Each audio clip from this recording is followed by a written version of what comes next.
नाज़रीन इकराम, इस वक्त में मौजूद हूँ रावलपिंडी प्रेस क्लब में। हाल ही में राजा बाज़ार की तज़यीन और आराइश की गई और मोस्टली जो ताजर बरादरी है वो इस चीज़ से जहाँ पे खुश भी है, ज़्यादातर नाला है।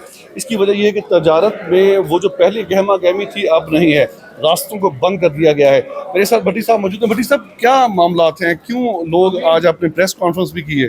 सर, ये बंदिश जो है ना, ये हमारे गेटों में बैठी हुई है क्योंकि गाहक को कोई भी किस्म की सहूलत नहीं मिल रही। क्योंकि गवर्नमेंट के पास अभी उन्होंने जो काम बाद में पहले करना था वो अभी तक नहीं हुआ। जो दरवाजे हैं वो इसीलिए हैं कि जब कोई लोडिंग अनलोडिंग की गाड़ी आए या जब कोई लोड होके जाए तो खुल जाए। वहाँ पे कोई बंदा तैनात नहीं है। हम भी जाते हैं तो वो जो लगे हुए हैं स्टैंड पैदल चलने वाले, उसके ऊपर से रेडी जाती है और ऊपर से आ रही है। भट्टी साहब ये भी बताइएगा, इसी हल्के के एक वफाकी वजीर हैं, एक सेनेटर नासिर भट्ट, वफाकी वजीर हनीफ अब्बासी, उसके बावजूद आपके मसाइल हल क्यों नहीं हो रहे? सर, आपने उनसे मुलाकात की?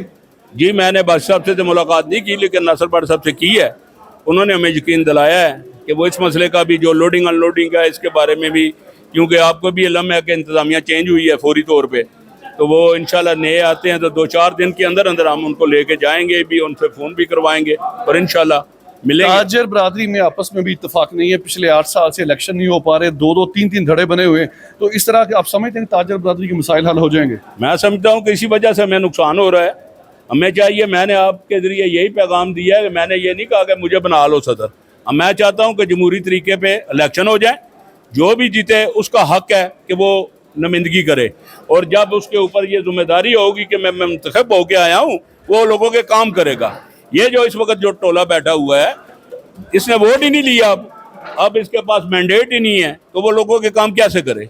हमारे इस तरीके से उम्मीद है जो अब पिछला नुकसान हुआ है वो इंशाल्लाह कवर होगा और बेहतरी आएगी। बहुत शुक्रिया।